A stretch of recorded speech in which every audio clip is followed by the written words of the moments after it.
বাংলাদেশের উত্তরের সীমান্ত ঘেঁষে একটা পুরনো বন, তেজবন। এর বনের নাম শুনলেই গা ছমছম করে। লোকজন বলে, বহু বছর আগে এখানে এক আদিবাসী গোত্র বাস করত। হঠাৎ এক রাতে গোত্রের সবাই অদৃশ্য হয়ে যায়, যেন তারা কোনো অদৃশ্য শক্তির হাতে নিশ্চিহ্ন হয়ে গেছে। এরপর থেকে কেউ আর তেজবনের ভেতরের রাতে যায় না। যারা গিয়েছে, তারা আর ফিরে আসেনি। তানভীর একজন সাহসী ইউটিউবার ও ভ্রমণ ব্লগার।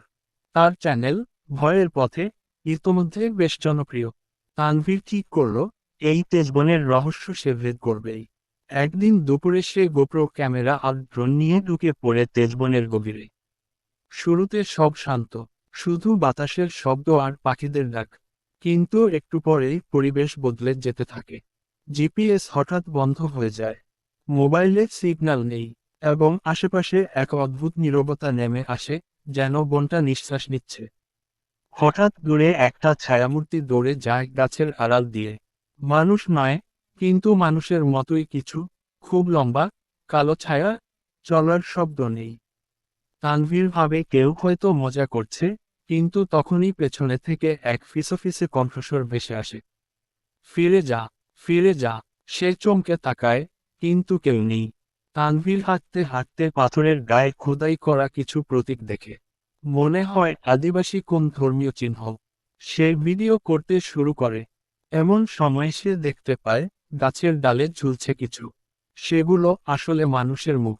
শুকনো, রক্তমাখা মুখগুলো গলার নিচে ঝুলছে একটা ছায়ামূর্তির। তার চোখ নেই, শুধু ফাঁকা গর্ত। তানভীর দৌড়াতে শুরু করে।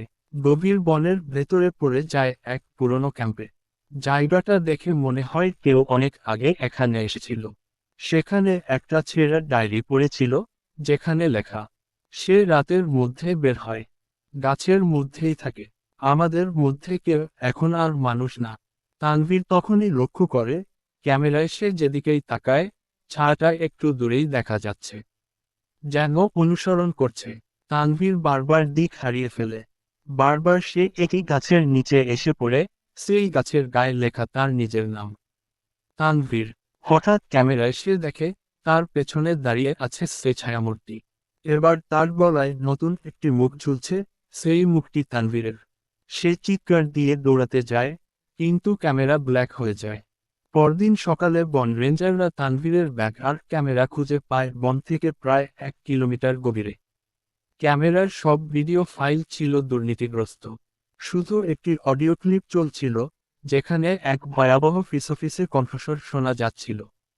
তেজবনে কেউ এলে, সে আর ফেরে না। এক গ্রামে একটা পুরনো, ভাঙাচোরা বাড়ি ছিল। রাত হলেই বাড়িটার জানালা আপনা আপনি খুলে যেত, আর ভিতর থেকে শোনা যেত ফিসফিসানি।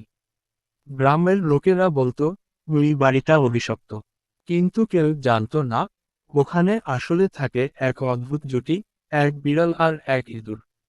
এরা সাধারণ বিড়াল ইঁদুর না, এরা ছিল শয়তানের শাগরেদ। বিড়ালটার নাম ছিল কালী, আর ইঁদুরটার নাম ছোটা। দিনের বেলা তারা চুপচাপ থাকে, কিন্তু রাত হলেই তারা বেরিয়ে পড়ে শয়তানি করতে। একদিন তারা ঠিক করল, গ্রামের লোকদের ভয় দেখিয়ে মজা করবে। প্রথমেই তারা গেল মোল্লের বাড়ি। ছোটা চুপি চুপি বিছানার নিচে ঢুকে একটা পেট্রোলের বোতল খুলে দিল, আর কালী জানালার পর্দা খসে খসে আগুন ধরিয়ে দিল। অথচ কেউ টেরই পেল না কিভাবে আগুন লাগলো। পরের দিন তারা গেল স্কুলে। ছোটা ব্ল্যাকবোর্ডে লাল চোখ দিয়ে লিখল, আমরা এসেছি, তোমরা পালাও। আর কালী ছাদে বসে হঠাৎ করে একটা কাঁদতে থাকা শিশুর গলা নকল করে ডাকল। সবাই ভয়ে দৌড়ে পালালো। এভাবেই একে একে পুরো গ্রাম ভয় পেয়ে ফাঁকা হয়ে গেল। কালী আর ছোটা খুশি হয়ে বলল, এখন পুরো গ্রামটাই আমাদের। হা হা হা হা। কিন্তু তারা জানতো না, এক বুড়ি জাদুকরীও ওই গ্রামে থাকত। সে একদিন রাতের আধারে এসে কালী আর ছোটাকে ধরে ফেলল, আর ওদের আটকে দিল সেই পুরনো বাড়ির ভেতর। শুনে আছে, এখনো রাত হলেই ওই ভাঙা বাড়ি থেকে শোনা যায় এক বিড়াল আর এক ইঁদুরের অদ্ভুত হাসি আর কান্না মেশানো আওয়াজ।